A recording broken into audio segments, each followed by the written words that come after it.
Hey guys, I haven't done a video in a while, so let's get it. What to expect when TT sing. Anything that I say in this video is based off of things that I myself have gone through during this process. That does not mean that you are going to go through the same. So let's get it. What to expect when expecting. You can expect to be sick and tired. This is a process that is not easy. It's not a walk in a park. It's very difficult. And it takes a lot out of you. So that's something you really have to expect, and you really need to be willing to tolerate.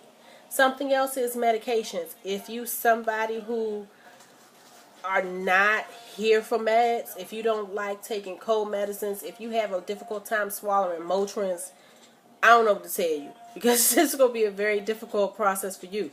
If you somebody who can't handle a flu shot, this is going to be a difficult process for you. Currently, with our process, I'm on Clomid, Folostim, progesterone, BC pills, prenatal pills, arm pills, vitamin D pills, and I have a trigger shot. 8.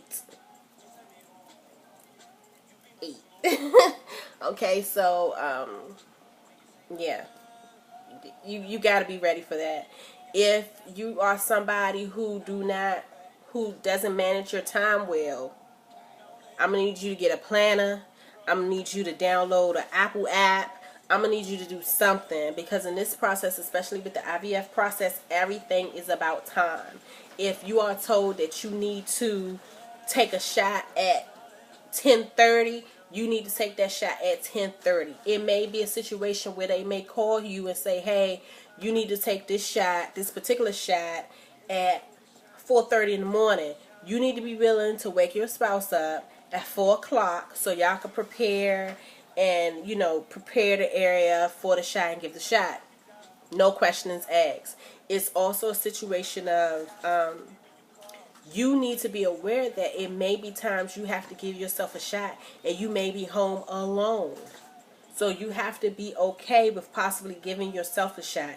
If you have to give yourself a shot in an area that's hard to reach, such as like the muscle close to your butt, you need to be willing to go to your spouse's job, say, hey, meet me in the bathroom because you got to give me this shot, or you need to come out to this car and give me this shot. That is something that you have to be willing to do. Something else to expect is, do not expect that the first time is going to be the only time you're going to get a positive. It's some women that out here that get positives from their first IUI, and some women out here that get positives from their first IVF. That does not happen all the time. So you have to be prepared for the what if it doesn't work. And that was something that was difficult for me, and I let that get into my head a lot. Even with IVF, it's a possibility that you're not going to get a positive the first go around, and it's also a small possibility, I think it's higher with IVF, that you may get a positive and it doesn't stick. And when it doesn't stick, that hurts 10 times more than get a negative. It's like, damn, I'm pregnant, but damn, a week later I'm not pregnant no more. It hurts 10 times worse than getting a negative IUI.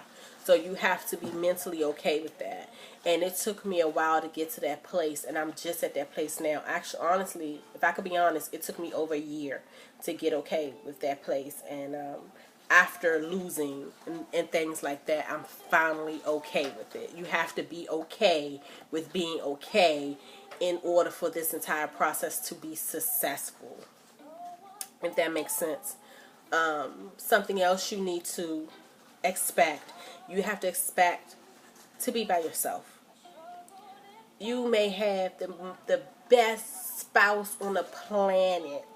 Like my spouse, I really feel like I really hit the lottery when my wife came into my life.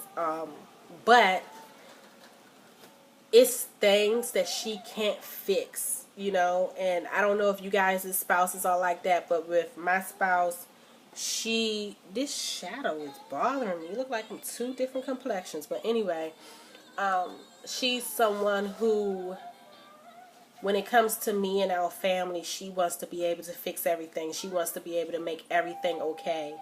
And with this process, it's out of her hands. She can't fix it. It's nothing she can do about it. So you have to be okay with understanding that your spouse has your back. But even when they have your back, they're not going to fully understand why your back is in pain, if that makes sense. So you have to be okay with that. You have to also, when it comes to your spouse, be unselfish, in a sense that you have to understand that it's not just about you, boo. They are in this process too. So the same way you're hurting, they're hurting too. So if you need something from them, like if you need them to hold you, if you need them to hug you, if you need them to just say, baby, it's okay, you have to be willing to go to them and do the same thing. Because even though you two are two separate individuals, when you're married and you have a family and you're trying to start a family, you're one. So you have to handle both of your emotions as one. You cannot be selfish in this process.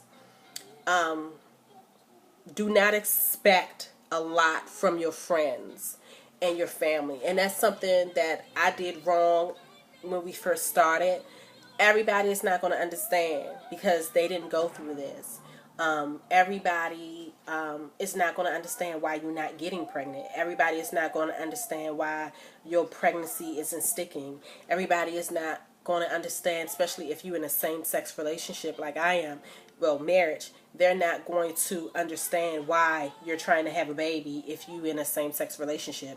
They may say things such as, if you want to have another baby, maybe you need to go be with a man. And it's going to hurt. Some hurtful shit is going to come out. So for me and my wife, we made the decision that was better for ourselves and to keep our process between us. Okay? And that's working out for us. And another side of that is, especially like if you have family that are really happy for you guys, like our parents, we have the best parents on the planet. They can't wait till we give them a grandbaby. They're super happy, super supportive. They have our back. I mean, they are awesome.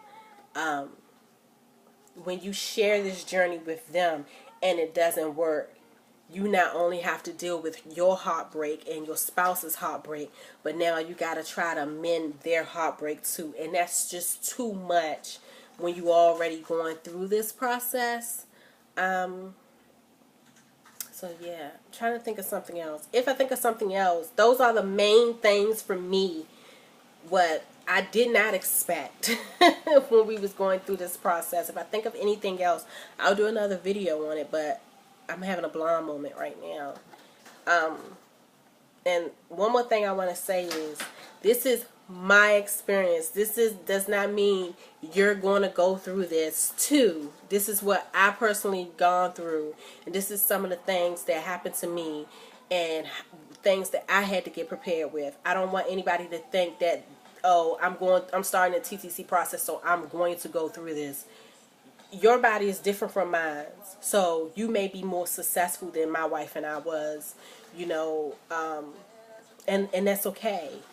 And every woman is different, just like every pregnancy is different. For example, when I had my first pregnancy with my daughter, she was due May 27th, did not make her presence until June 19th. I went to the hospital at 12:35. She was here at 3:05. Even though my delivery was what some say is short, it was painful as fuck. I had to get Pitocin to speed it up some.